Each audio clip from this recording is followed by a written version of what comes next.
Hello to all astrology lovers. In this video, we will talk about the full moon in Taurus, which will occur on November 15th, 2024 at 11:28 p.m. We are expecting a full moon in Taurus at the 24th degree. This full moon, of course, has its own peculiarities, one of which is the presence of retrograde Uranus in Taurus, just 1 degree away from the moon, with Uranus at 25-26 degrees. Moreover, the moment of the full moon presents a rather ambiguous picture in the sky with some interesting aspects, but let's examine everything in order. First, let me remind you what a full moon is. Of course, it is a quite powerful astrological event when the moon is in opposition to the sun and reaches its full phase, symbolizing a certain culmination, completion, and the release of accumulated energies over a certain period of time. At the level of our lives, this is a time when we can gain sudden clarity about the situation, the revelation of some hidden aspects of life, inner revelations, or intensified emotions. The full moon is always quite an emotional event for us, and often the full moon reveals what previously seemed unnoticed to us, what remained unnoticed. Of course, it can push us towards certain decisions that pertain to both personal and professional spheres, the completion of various projects, and the ending of relationships that no longer serve our tasks and life goals. And, of course, during this time, certain tensions may increase, emotions may intensify, conflicts may arise, and there may be a need to reassess some of our internal beliefs, intentions, and desires. Moreover, the energy of the full moon emphasizes the balance of the spheres of life, which are defined by the houses of the horoscope and the zodiac signs. It is the full moon that requires us to harmonize a certain sphere of life between something and something, to make a choice between something and something to harmonize. For example, personal life and career, or our needs and the needs of those around us. And in order to work through the energies of the full moon, to ground these energies, it is very important to be in a conscious state and to consciously control our emotional reactions, because I remind you, the moon is primarily our subconscious, and here the subconscious can give us impulsive actions, impulsive reactions, and of course, we need to find balance during this period between what needs to be released and what needs to be completed or transformed. Various practices such as meditation, gratitude, letting go of everything old and unnecessary, and clearing space help us significantly during this period. Reevaluating and prioritizing our goals and desires in life allows us to ground the energy of the full moon and gain clarity. Now let's discuss the influence of the zodiac sign on this full moon, which is in Taurus. Of course, the zodiac sign imposes its filter on the energies of this astrological event. And the full moon in Taurus emphasizes themes of stability, comfort, material abundance in our lives, and inner peace.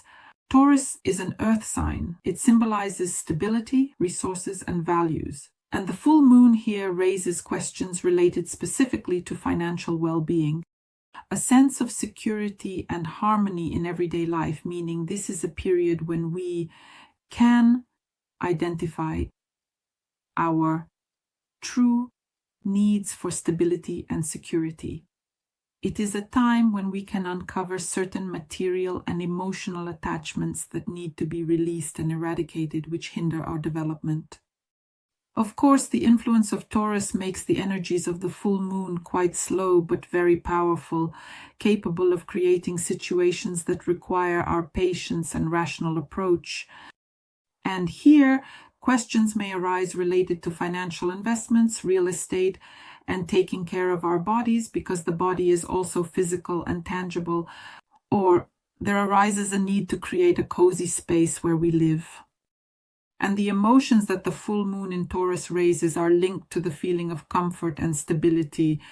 We may feel the need to get rid of what we can realize this in life. The symbolic Taurus is our second house in the horoscope, and of course it's all about finances, resources, and personal financial resources.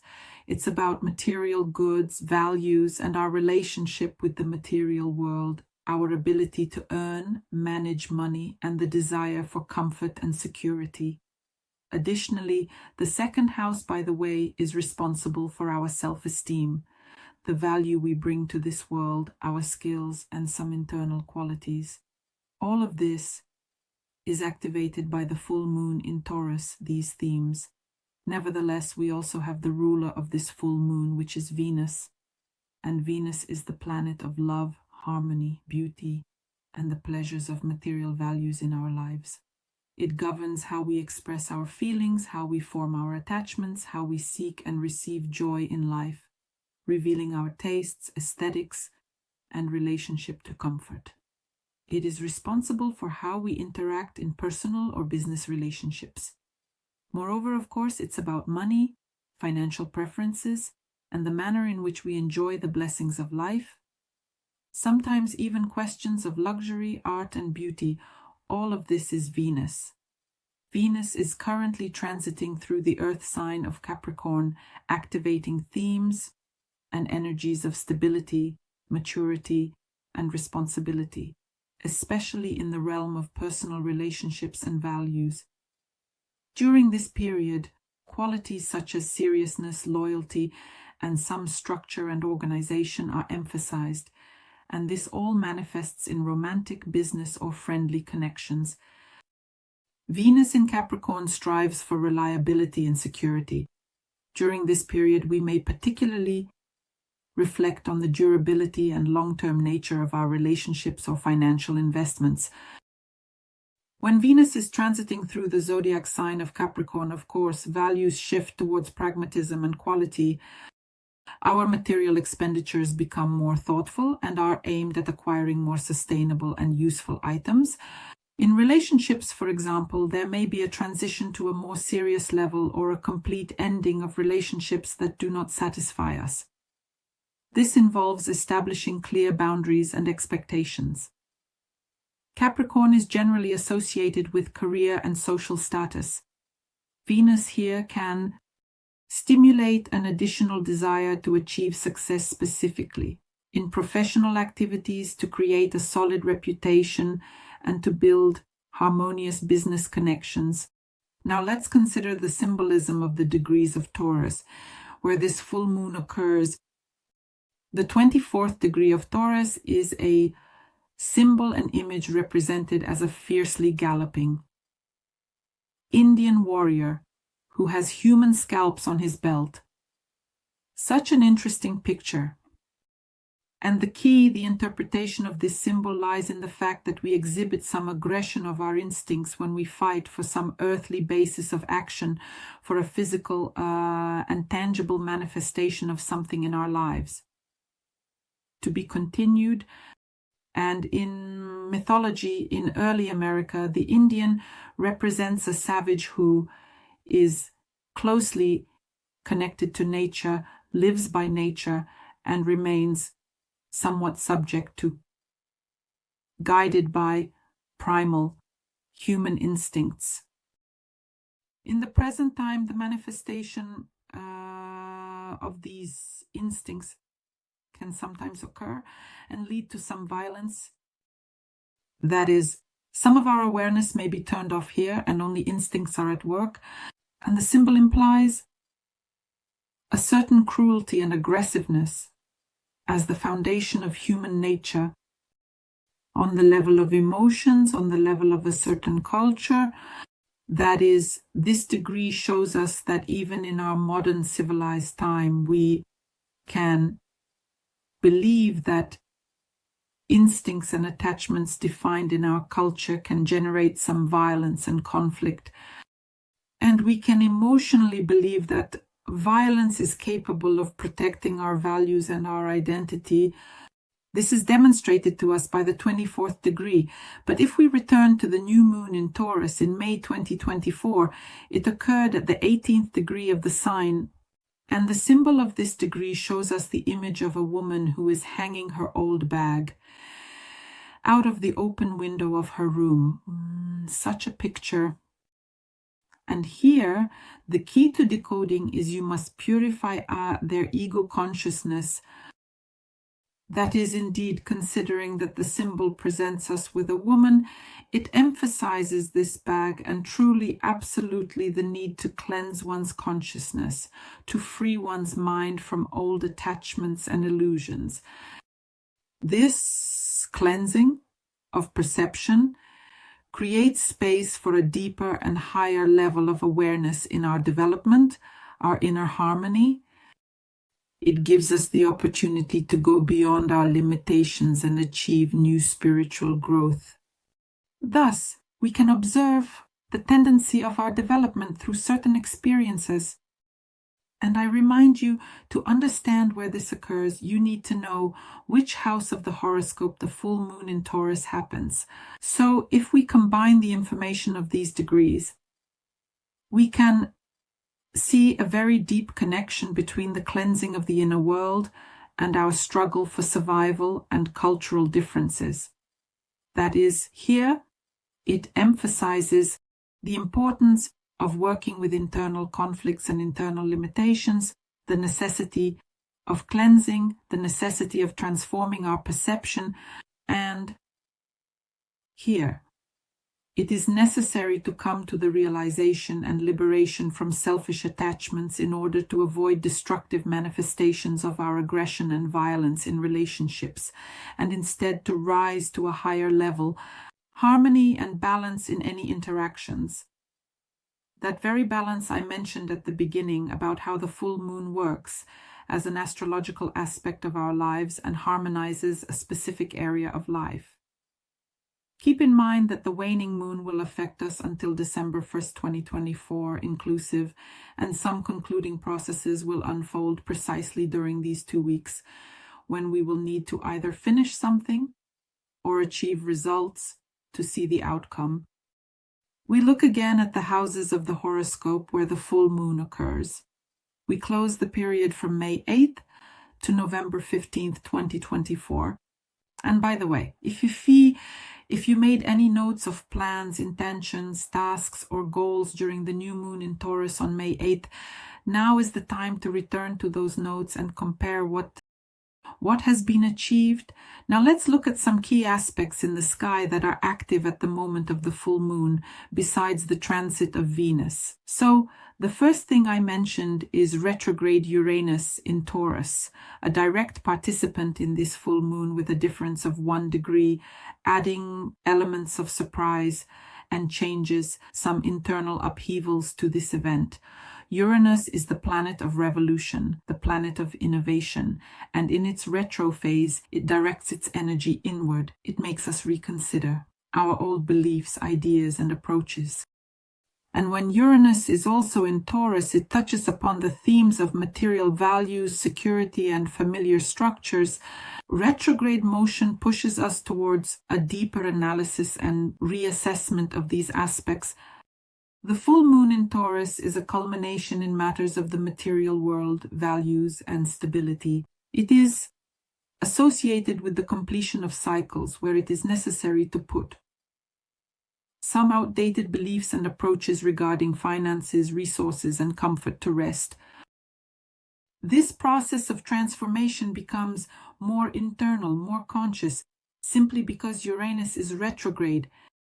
And of course, it can provoke unexpected discoveries, insights, and revelations about our own attachments to the material and how these attachments limit our personal growth and freedom.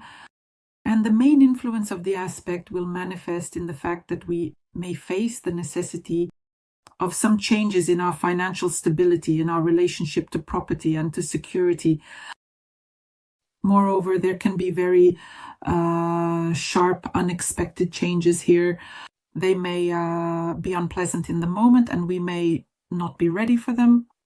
But over time, we understand and realize that they work in our favor. Another Arcana participant in this astrological event is the star Algol. And let's take a look at its features. By the way, it is located 1 degree away from Uranus. In ancient Greek mythology, it is represented and known as the head of a demon or the devil's star. Quite a creepy sound. Nevertheless, this star is associated with dark and dangerous energies. And it certainly has special significance in both mythology and astrology.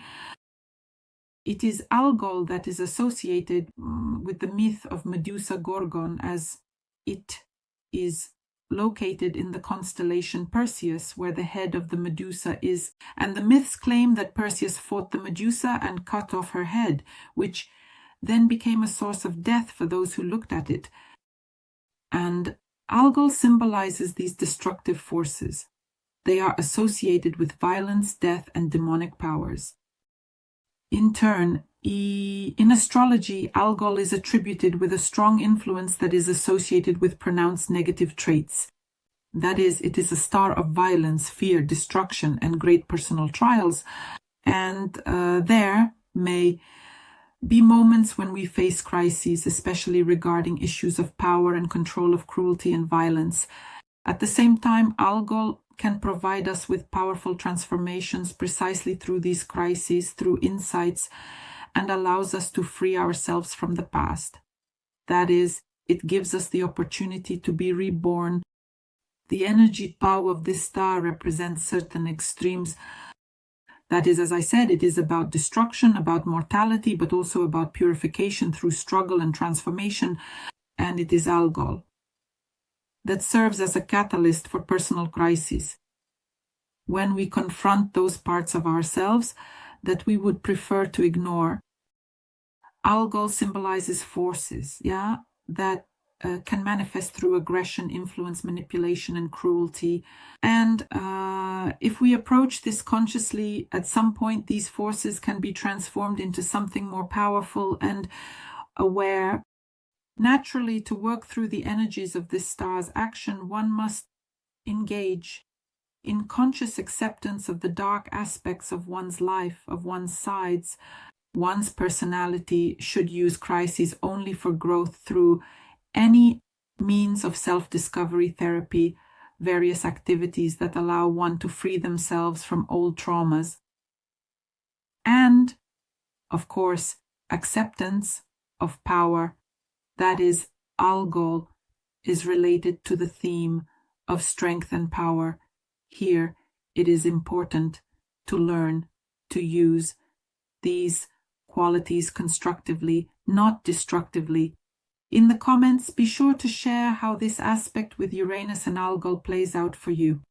In relation to the moon during the full moon in Taurus, I will also be very interested to see how it manifests in your life. Another aspect that is important to consider at the moment of the full moon is that the moon is in a trine with Pluto, which will soon completely transition into a Dahlia just 4 days after the full moon.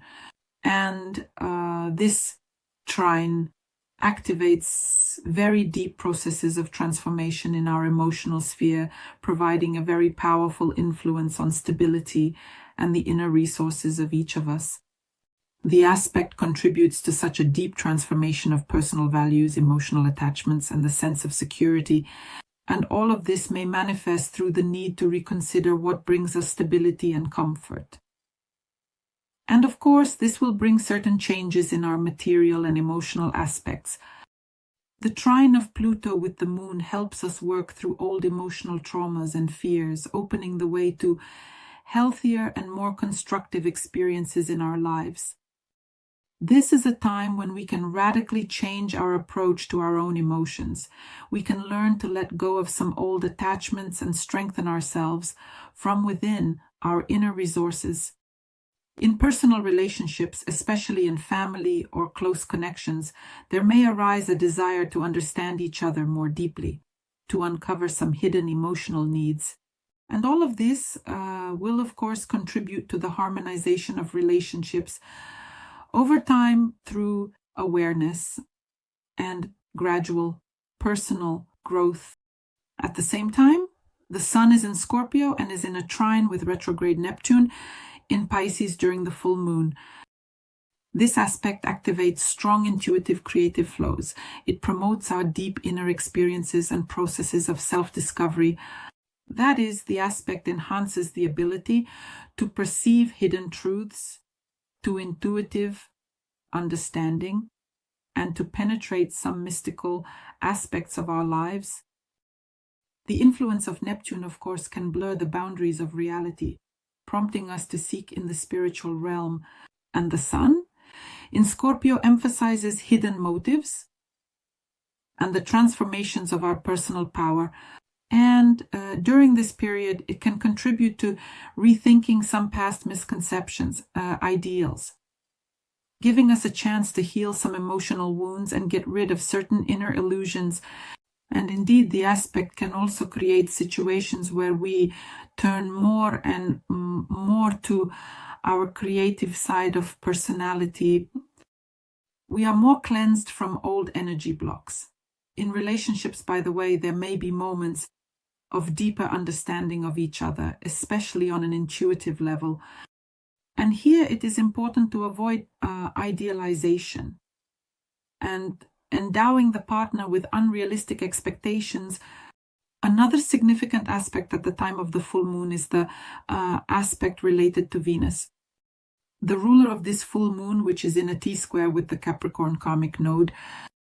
The disharmonious aspect, however, contains quite a strong potential, creating a tense dynamic aimed at rethinking personal relationships, values, and the balance between personal independence and partnership. Venus in Capricorn focuses attention on serious pragmatic relationships and material aspects. Love can make us think about the stability of our connections and their long-term nature.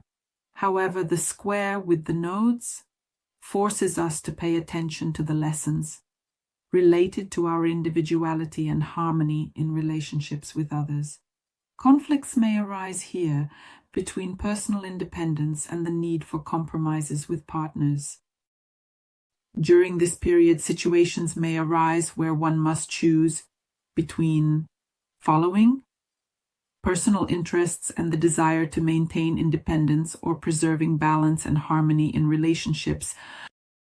The T-square, Akun, stimulates the need for growth and taking responsibility for one's feelings and actions. It encourages us to make active changes in personal relationships, and they provide such a radical overhaul of the approach to love and partnership. So it is important to only catch these energies, learn to balance personal ambitions and the needs of those around us, and avoid excessive compromises that may suppress our personal freedom. Now, let's consider the influence of the full moon in Taurus for each of the 12 zodiac signs, how it will manifest in your life, and in which areas and directions to look, what to complete, where we will see clarity and culmination. Dear Tauruses, the full moon is in your sign, and this is your first house of the horoscope. Of course, the themes of personal transformation and self-expression come to the forefront for you. Here one can summarize some personal transformation and personal identity. This can be a moment when you complete a stage of your life that no longer aligns with your inner self. You are moving to a completely new level, and this is a time in general for summarizing who you are. Who do you want to become in the future? These are all themes of the first house of the horoscope, and here you will experience a release from old beliefs and self-limitations. There will be a reassessment of your appearance, your self-presentation and self-expression in the surrounding world. Themes of self-worth and self-acceptance will come to the forefront here. And the theme of self-respect, this is about achieving a balance between your personal freedom and stability, your personal desires, and the pursuit of sustainability and in order to work through the energies of this full moon, you need to pay attention to evaluating your values and goals in life, to truly identify which beliefs work for you and which do not. You can also work on your external image or summarize perhaps the past 6 months. If you have done something with your appearance or your style and wardrobe, you can now see the results. Additionally, it is very good to focus on completing old life cycles, getting rid of old habits and limitations, and reevaluating your approach to life in general, because the first house sets the tone for all the other houses in the horoscope. In any case, I wish you success. Use the energies to your advantage and subscribe, like, and share this video. Bye-bye.